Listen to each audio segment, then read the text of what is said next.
لیکن ہوا کیا؟ ہوا یہ کہ مجھے میرے نفس نے، شیطان نے پٹی پڑھائی.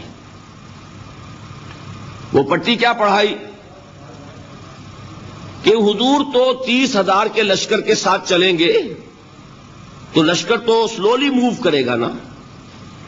تمہارے پاس بڑی تکڑی، بڑی توانا، صحت مند اونٹنی ہے، تم ذرا 2 دن بعد چلنا تیزی کے ساتھ اور حضور سے مل جانا. بس یہ تاخیر کا حربہ. تو انہیں خیال آیا کہ ابھی 2 دن گھر کی ٹھنڈی چھاؤں ہے، میں یہاں پہ جو آرام ہے وہ کر لوں. مجھے جگر کا شعر یاد آیا ہے کہ تپتی راہیں مجھ کو پکاریں، دامن پکڑے چھاؤں گھنیری. ایک طرف فرض کی پکار ہے، اس میں تو ظاہر بات ہے کہ وہ تپتی راہیں ہیں. لا تنفروا فی الحر سنا چکا ہوں آیت. یہاں گھر میں، نخلستان میں، کھجوروں کی چھاؤں میں، اہل و عیال میں یہ ٹھنڈی چھاؤں جو ہے یہ پکڑ رہی ہے. بھائی 2 دن ٹھہر کے چلے جانا، ٹھیک ہے، کوئی نیت میں خرابی نہیں ہے نا. اس کے بعد پھر جب ابھی 2 دن اور ٹھہر جاؤ، یہ تو بڑا لمبا سفر ہے، ذرا تیز اور دوڑ لینا. تو فرماتے ہیں کہ حضور میں اسی طریقے سے تاخیر و تعویق میں پڑا رہا، یہاں تک کہ ایک روز اچانک مجھ پر یہ چیز منکشف ہوئی کہ تو میں چاہے کتنا بھی تیز چل لوں میں آپ سے نہیں مل سکتا. میرے اعصاب ڈھیلے ہو گئے، اس طرح میں محروم رہ گیا. حضور نے بائیکاٹ کا حکم دیا صحابہ کو. 3 صحابہ تھے ایسے، 2 اور تھے جنہوں نے اسی طریقے سے اعتراف کیا. حضور نے حکم دے دیا کوئی ان سے گفتگو نہ کرے. سوشل بائیکاٹ، بڑی سخت سزا تھی جو دی گئی ہے، اس کی بڑی تفاصیل ہیں. اللہ تعالیٰ شوق دے تو وہ حدیث پوری پڑھیے. میں نے تو 2 جمعوں میں ایک مرتبہ صرف اس ایک حدیث کو بیان کیا تھا. شاید کہیں کیسٹس ہوں میرے ہاں، ہمارے نمبر کوئی مجھے یاد نہیں ہے، لیکن یہ بڑی عجیب حدیث ہے. لیکن اس میں جو اصل سبق ہے وہ کیا ہے؟ اس طریقے سے شیطان لے تو لال، تاخیر، تعویق، ابھی کیا جلدی ہے، ذرا اس کام سے فارغ ہو لو، ذرا پھر تلافی کر لینا، ذرا زیادہ زور سے کام کر لینا. یہ وہ چیز ہے کہ جو وہ تو خیر صحابی تھے، بچ گئے. اگر وہاں جھوٹی قسم بھی کھا دیتے تو گئے تھے. یہ تو اتنا ہی ہے نا، مردی و نامردی قدم فاصلہ دارد. اس میں تو یہی ہے کہ ذرا ایک جھوٹی قسم کھا دیتے، جھوٹے بہانہ بنا دیتے تو اب ضعف ایمان نہ رہتا، وہ نفاق کی سند شروع ہو جاتی. وہ اللہ تعالیٰ نے ان کو بچایا. لیکن یہ کہ ہم کیسے بچیں گے اگر ہم نے یہ روش اختیار کی؟ لہذا 3 کام. دوام ذکر نمبر 1، اس کی میں شرح کر چکا ہوں. 4 اذکار یاد کر لیجئے گا ان کو، ورنہ کیا فائدہ. نمبر 2، انفاق فی سبیل اللہ، نفاق کا علاج انفاق سے. نمبر 3، یہ عادت اپنے اندر پیدا کیجئے شعوری طور پر کہ جب ایک حقیقت واضح ہو جائے فوراً اعتراف کہ ہاں بھائی بات ٹھیک کہی آپ نے. جب ایک فرض کا احساس ہو جائے فوراً اس کی ادائیگی کے لیے آغاز. تاخیر و تعویق ہے کہ جس سے پھر نفاق کو موقع ملتا ہے. اللہ تعالیٰ مجھے اور آپ کو حقیقی ایمان عطا فرمائے اور نفاق سے بچائے رکھے. اب آئیے حقیقت و اقسام شرک پر. دیکھیے، ہر شخص یہ جانتا ہے کہ اسلام دین توحید ہے. ایک لفظ میں اگر کہیں گے تو اسلام کا سب سے بڑا وصف، سب سے بڑی علامت توحید. وہ جو اقبال نے کہا کہ توحید کی امانت سینوں میں ہے ہمارے، آسان نہیں مٹانا نام و نشاں ہمارا. تو توحید ہے. توحید کی ضد ہے شرک. ٹھیک، اس سے میں ایک نتیجہ نکالتا ہوں. کوئی مسلمان جان بوجھ کر مشرک نہیں ہو سکتا. یہ میرا نتیجہ ہے. جان بوجھ کر مشرک نہیں ہو سکتا. وہ شرک میں مبتلا ہوگا تو ناسمجھی میں ہوگا، نادانی میں ہوگا، وہ اسے شرک نہیں سمجھے گا. یہ ممکن نہیں ہے کہ کوئی مسلمان ہو، گیا سے گیا مسلمان، گزرا سے گزرا مسلمان، گھٹیا سے گھٹیا مسلمان، لیکن وہ شرک کو شرک سمجھتے ہوئے اس میں آلودہ ہو جائے. ہوتا کیا سمجھ میں نہیں آتا کہ شرک. تو ضرورت بہت ہے کہ ہم یہ پہچانیں کہ یہ شرک ہے کیا. دوسری بات یہ جان لیجئے، ہمارے دین میں ناقابل عفو جرم کون سا ہے؟ شرک.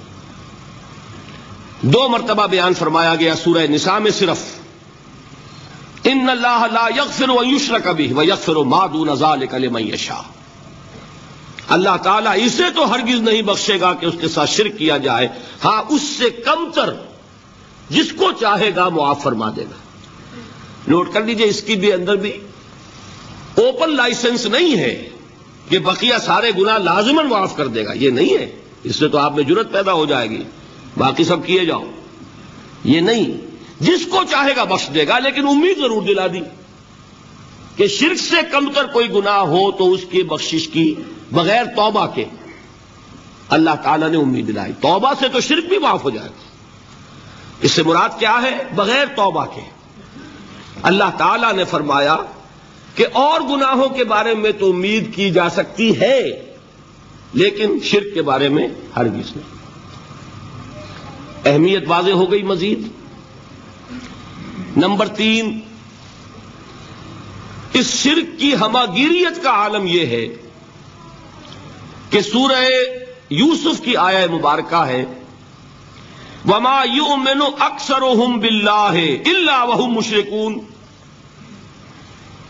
انسانوں کی اکثریت کا حال یہ ہے کہ وہ اللہ پر ایمان نہیں رکھتے مگر کسی نہ کسی قسم کے شرک کے ساتھ۔ یہ یونیورسلٹی ہے اس کی کہ اللہ کو بھی مان رہے ہیں لیکن کسی نوع کا شرک جو ہے وہ بھی لگا رکھا ہے۔ وَمَا يُؤْمِنُ أَكْثَرُهُمْ بِاللَّهِ، انسانوں کی اکثریت کا حال یہ ہے کہ وہ ایمان نہیں رکھتے اللہ پر الا وہم مشرکون، مگر یہ کہ کوئی نہ کوئی شرک بھی کرتے ہیں۔ چوتھی بات یہ سمجھیے کہ شرک ہر دور میں بھیس بدل کر آتا ہے۔ یہ ضروری نہیں ہے کہ شرک کی جو قسمیں آج سے 200 برس پہلے تھیں صرف وہی آج بھی رہے، ہو سکتا ہے کہ بالکل نئی شکلیں اس شرک نے اختیار کر لی۔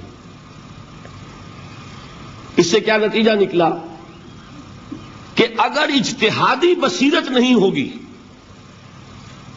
تو ہو سکتا ہے کہ ایک شخص جو ہمارے سابق علماء نے لکھ دیا کہ یہ چیز شرک، یہ چیز شرک، یہ چیز شرک، یہ چیز شرک، آج سے 500 برس پہلے کا انسان بڑے سے بڑا عالم دین اپنے زمانے کے شرک کو پہچان کر تو لکھ سکتا ہے، اس سے تو آپ بچ رہے ہیں۔ امام ابن تیمیہ نے اس کو شرک قرار دیا، اس کو شرک قرار دیا، اس کو شرک قرار دیا، کوئی شخص ہے جو اس سے تو بچ گیا۔ امام صاحب کی دی ہوئی بصیرت سے اس نے ان جو اقسام ہے شرک کی ان کو پہچان لیا، لیکن یہ عین ممکن ہے کہ آج کے شرک کو وہ نہ پہچان رہا ہو، اپنی جگہ وہ سمجھ رہا ہو اپنے آپ کو بہت بڑا موحد، جبکہ اس دور کا جو شرک ہے اس میں ملوث ہو۔ اس کو میں نے کہا ہے کہ اس شرک کے بارے میں بڑی اجتہادی بصیرت کی ضرورت ہے۔